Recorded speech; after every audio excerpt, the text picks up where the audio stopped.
Dios les bendiga. En esta tarde estaremos hablando acerca de las distinciones entre el mundo y la Iglesia. Nuestra lectura base se encuentra en Mateo 7, 13 al 20 y 24 al 27. En el estudio de hoy se considerarán varias parábolas y metáforas usadas por Jesús en el magistral Sermón de la Montaña. En la lección anterior explicamos qué son las parábolas y las metáforas. Mediante estos recursos del lenguaje, el Señor enseña que existen marcadas diferencias entre el mundo incrédulo y los que creen en Jesucristo y le obedecen. En otras palabras, si no hay diferencias entre los cristianos y los que no han recibido al Señor, ¿para qué conquistar a estos últimos? ¿Para qué evangelizar a los inconversos si no hay diferencias entre nosotros y ellos? En esta lección aprenderemos a través de la parábola de las dos puertas y los dos caminos cómo Jesús nos enseña que al reino de Dios se debe entrar y caminar. Esto no es fácil, ya que se trata de una entrada estrecha y un camino angosto. En lo que se puede llamar la parábola de los frutos, el maestro advierte a los cristianos que hay muchos que parecen ovejas del redil y árboles del huerto del Señor, pero que las apariencias engañan. Aprenderemos a cómo reconocer al lobo vestido de oveja y al buen árbol. Aprenderemos también la diferencia que hay entre los que oyen y olvidan la palabra y los que se empeñan en ponerla por obra. Esto se ilustra en la parábola de las dos casas, la de la roca y la de la arena. Punto número 1. Las dos puertas y los dos caminos. La puerta ancha y camino espacioso. Mateo 7:13. En Mateo 7:13 la Escritura nos dice: «Entrad por la puerta estrecha, porque ancha es la puerta y espacioso el camino que lleva a la perdición, y muchos son los que entran por ella». Aquí vemos que Jesús está concluyendo el Sermón de la Montaña. Y vemos también que en este sermón está hablando acerca de dos puertas y dos caminos. ¿Alguno de ustedes ha escuchado las frases que dice: «No importa la religión que uno siga, todos los caminos conducen a Dios, todas las religiones son buenas»? Como podemos ver, tales expresiones son incompatibles con las enseñanzas de Jesús. No solamente existe un camino, sino que ese camino también es estrecho. Esto parece ser radical, pero para un cristiano es un hecho lo que Jesús dijo en su palabra: «Yo soy el camino, la verdad y la vida. Nadie viene al Padre sino por mí». Juan 14:6. Porque ancha es la puerta y espacioso el camino que lleva a la perdición, y muchos son los que entran por ella. Para el cristiano hay un solo camino: Jesucristo, como lo acabamos de leer en Juan 14:6. Pero para el no cristiano hay muchos caminos, y se niegan a aceptar a Jesús como el único camino. Así que deciden buscar caminos alternativos, y son muchos los que ahora mismo los están buscando.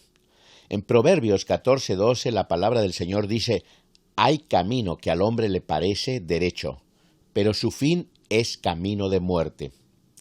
El camino ancho no tiene restricciones.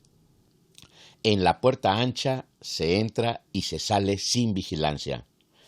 Esto a muchos les gusta.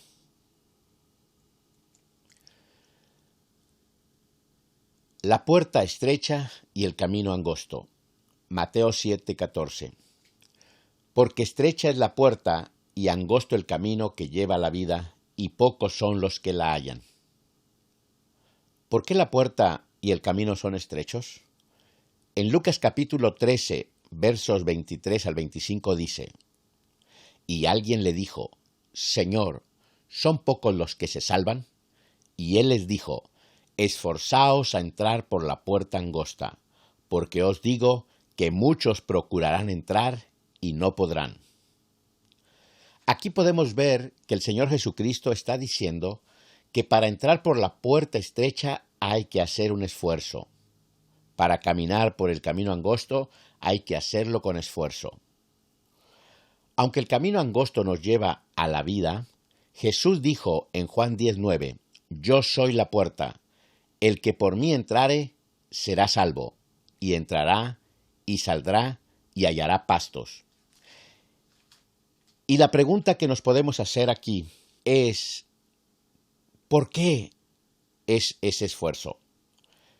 ¿En qué tenemos que esforzarnos?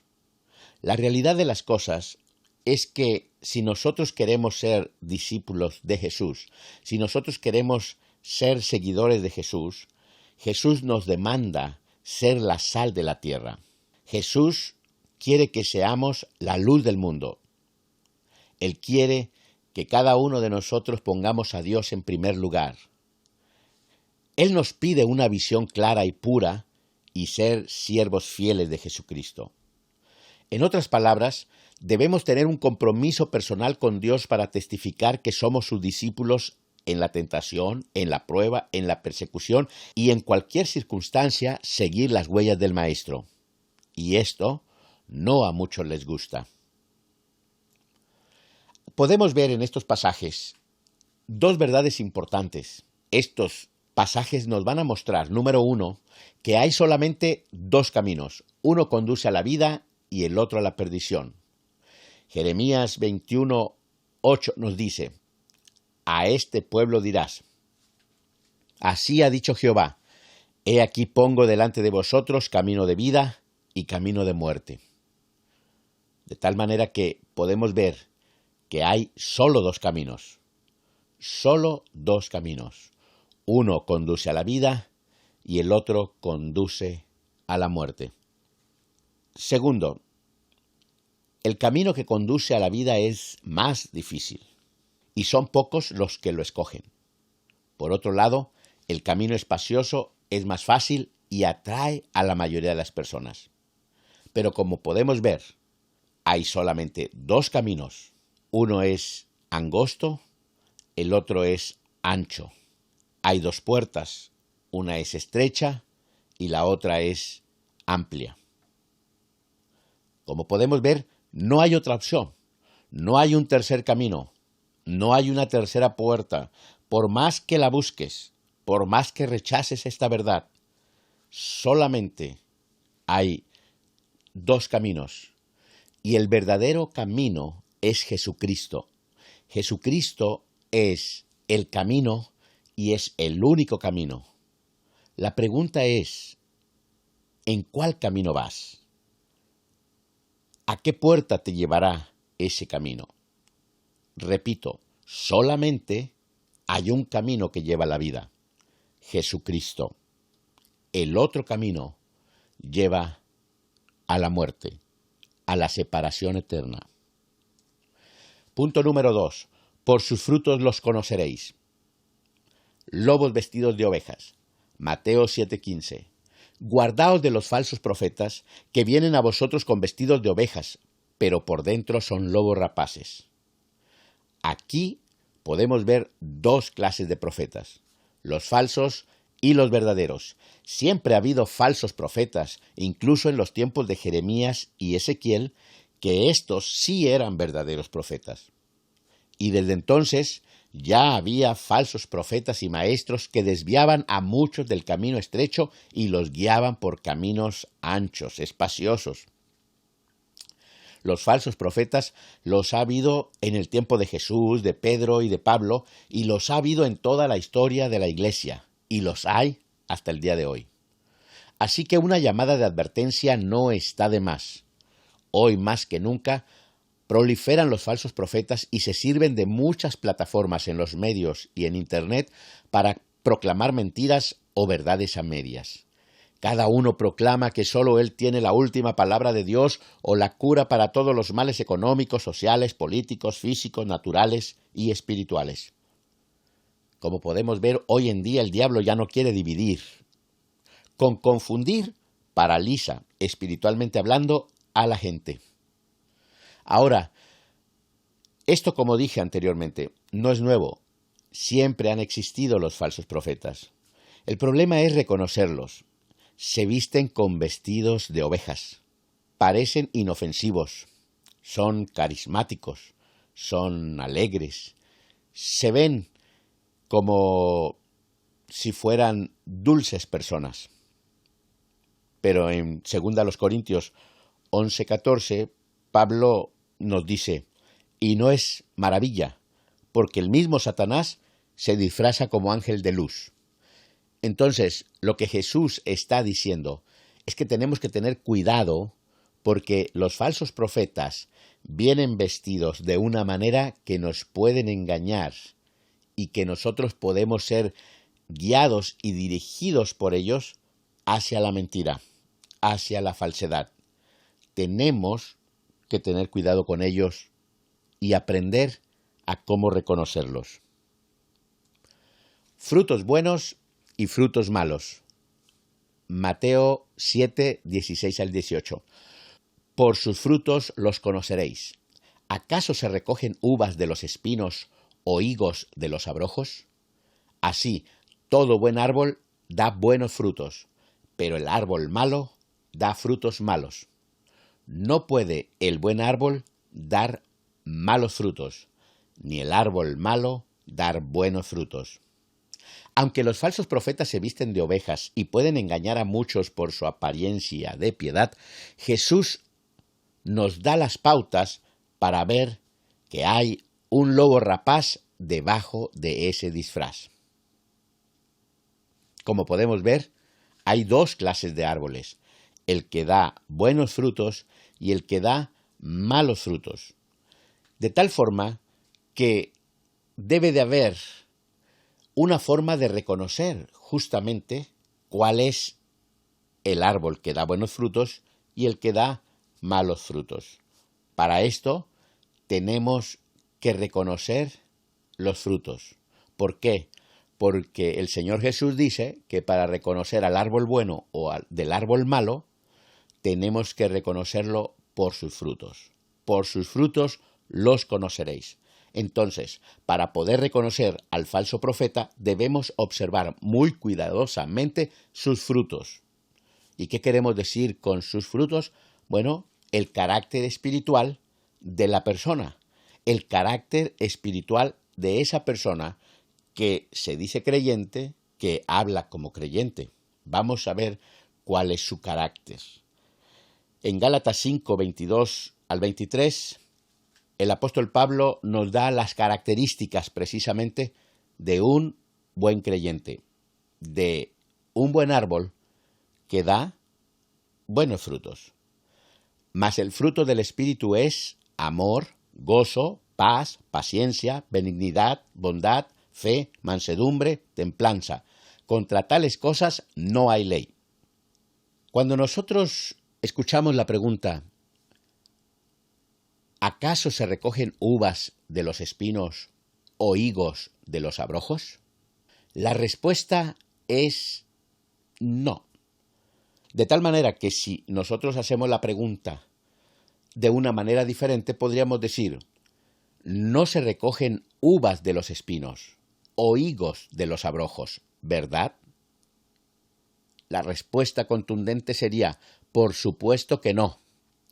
Jesús está enseñando que para evitar caer en la trampa de los lobos rapaces, el creyente debe observar con cuidado la naturaleza de su carácter cristiano para reconocer si es bueno o malo, auténtico o falso. El falso profeta normalmente se va a presentar como un buen cristiano. Normalmente se presentará como un siervo de Dios. Entonces, ahí es cuando nosotros tenemos que analizar, observar con mucho cuidado su carácter. Vamos a examinar el tipo de fruto que tiene. Vamos a examinar, de acuerdo a lo que la palabra de Dios nos está diciendo que debe de estar presente en el carácter de esta persona, y vamos a ver si efectivamente ese fruto es bueno o ese fruto es malo. Entonces, Gálatas 5, 22 al 23 es un buen punto para poder aprender a reconocer el fruto que debe de haber en cada creyente. Los que no dan buenos frutos.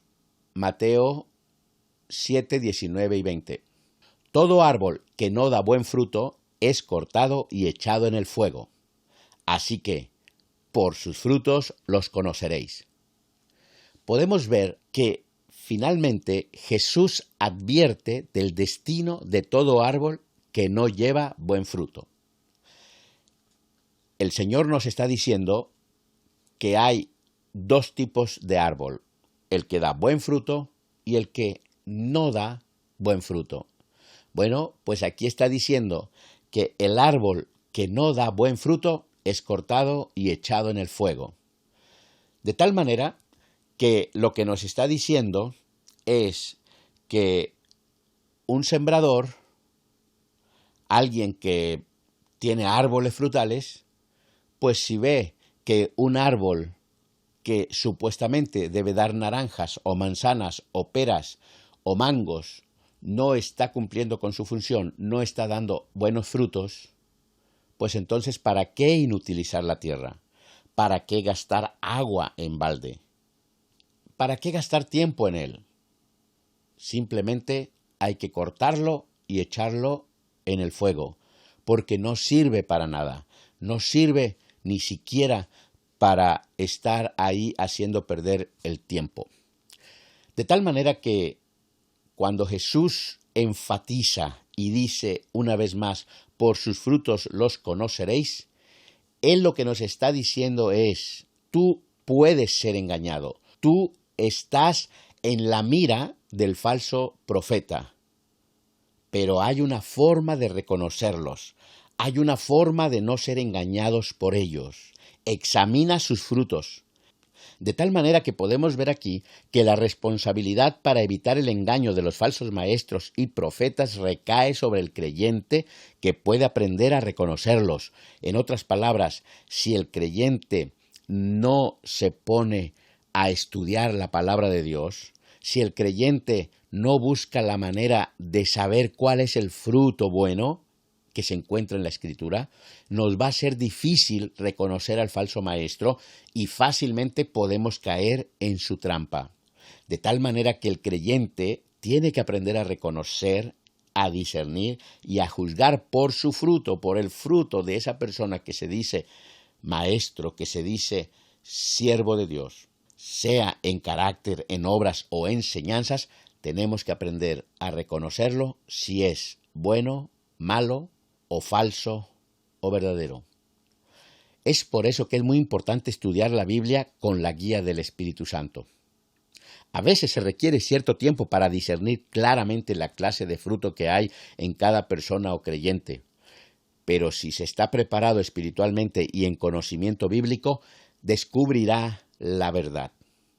Recuerde bien, la oración y la lectura de la Biblia nos ayudará a no caer en las garras del lobo rapaz. Punto número 3.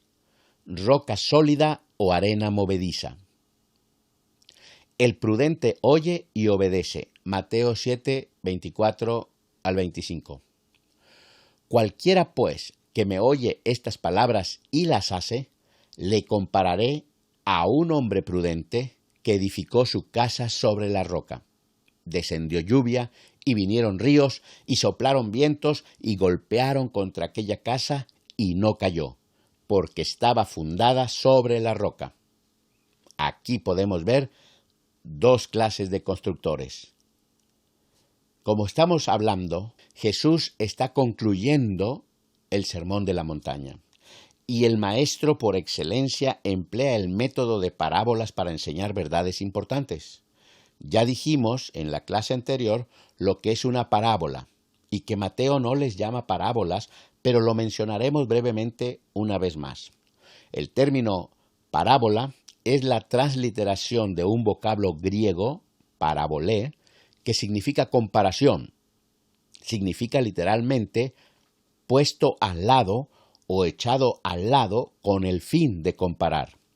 La parábola es una comparación. Es un relato terrenal que ilustra una verdad celestial. Las parábolas en su mayoría tienen la virtud de ser breves, fáciles de recordar y parten de algo muy conocido. es importante descubrir la verdad central de la parábola y no procurar encontrar significado en los detalles.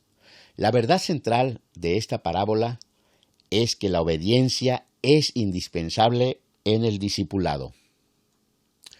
Aquí podemos ver a dos constructores. Jesús nos presenta a dos constructores y vamos a ver que hay semejanza entre los dos constructores. Ambos oyen, ambos enfrentan las mismas pruebas, ambos tienen las mismas oportunidades y aparentemente ambos construyeron casas parecidas. Pero también en estos dos constructores tenemos contrastes fundamentales. Tenían naturalezas distintas, pues uno era prudente, previsor, considerado, cuidadoso, se fijaba en lo que hacía. En cambio, el otro era insensato, imprevisor, necio, tonto, descuidado, no se fijaba bien en lo que hacía. Y como podemos ver, uno edificó su casa sobre la roca. La roca es un fundamento sólido. En 1 Corintios 3:11, el apóstol Pablo nos dice, porque nadie puede poner otro fundamento que el que está puesto, el cual es Jesucristo. Jesucristo es nuestro fundamento. Jesucristo es la roca.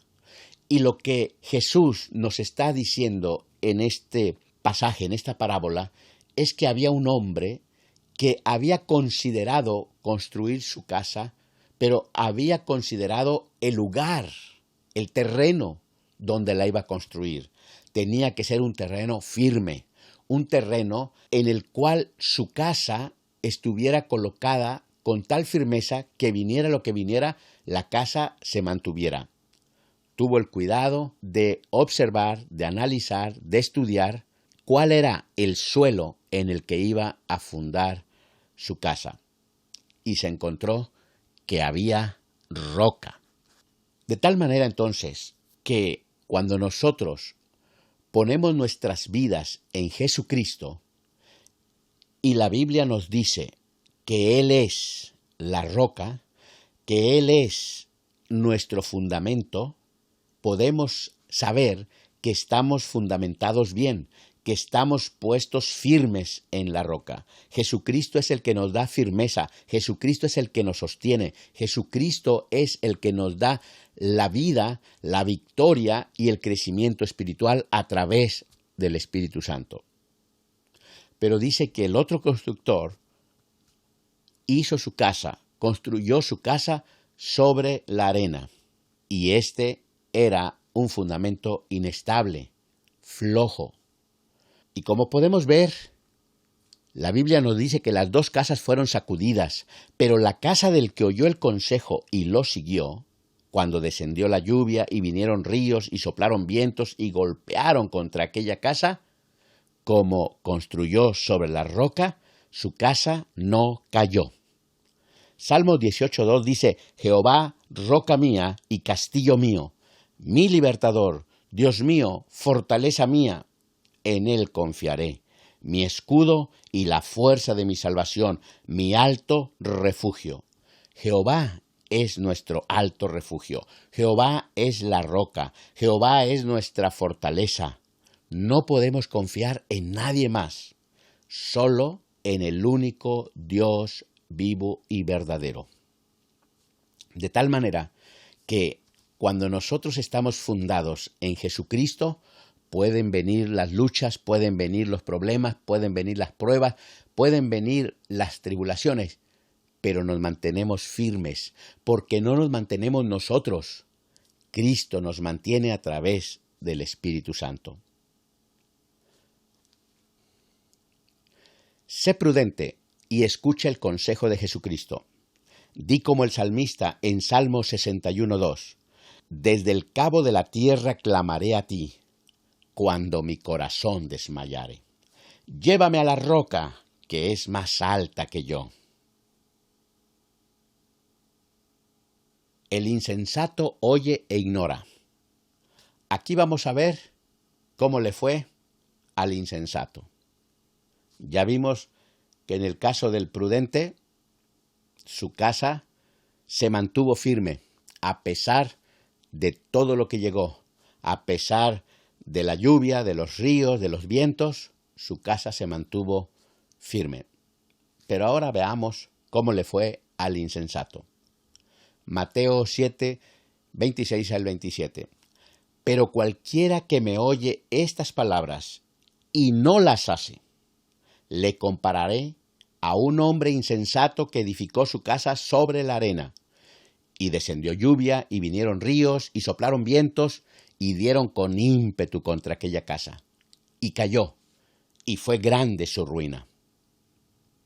Como podemos ver, este hombre también escuchó las palabras, también oye las palabras, también escucha el consejo, también escucha lo que le están alertando, lo que le están sugiriendo, lo que le están aconsejando. Pero ¿qué pasa? Por un oído le entra y por el otro le sale, porque oye, pero no hace. Escucha, pone atención, pero a la hora de la práctica decide no hacer nada. Y como podemos ver aquí, Jesús no acusa al hombre insensato de inmoral o dedicado a vicios escandalosos. O sea, Jesús no está diciendo que este hombre es un pecador y que por eso le va mal por pecador. Lo que Jesús está diciendo aquí es que mientras uno obedecía las palabras que oía, que escuchaba, el otro las oía, pero no las obedecía. O sea, el insensato era un descuidado que no se fijaba bien en lo que hacía. ¿Y qué pasó? Lo mismo que pasó al prudente. Descendió lluvia, vinieron ríos, soplaron vientos y dieron con ímpetu contra aquella casa. Pero ¿qué pasó con la casa del prudente? Se mantuvo firme, no cayó. ¿Y qué pasó con la casa del insensato? Cayó, y fue grande su ruina. Yo quiero que notemos aquí esta última expresión, y fue grande su ruina. Fijémonos bien, su ruina se pudo haber evitado si hubiese tomado el tiempo de estudiar el sitio donde iba a edificar, si hubiese escuchado el consejo, si hubiese oído las palabras y las hubiese hecho. Ahora, este hombre insensato, ¿a quién le va a echar la culpa de su ruina? ¿Al terreno? ¿Al clima? ¿A la ciudad? ¿Al gobierno? ¿O a su insensatez? ¿A su imprudencia? ¿A su irresponsabilidad o descuido?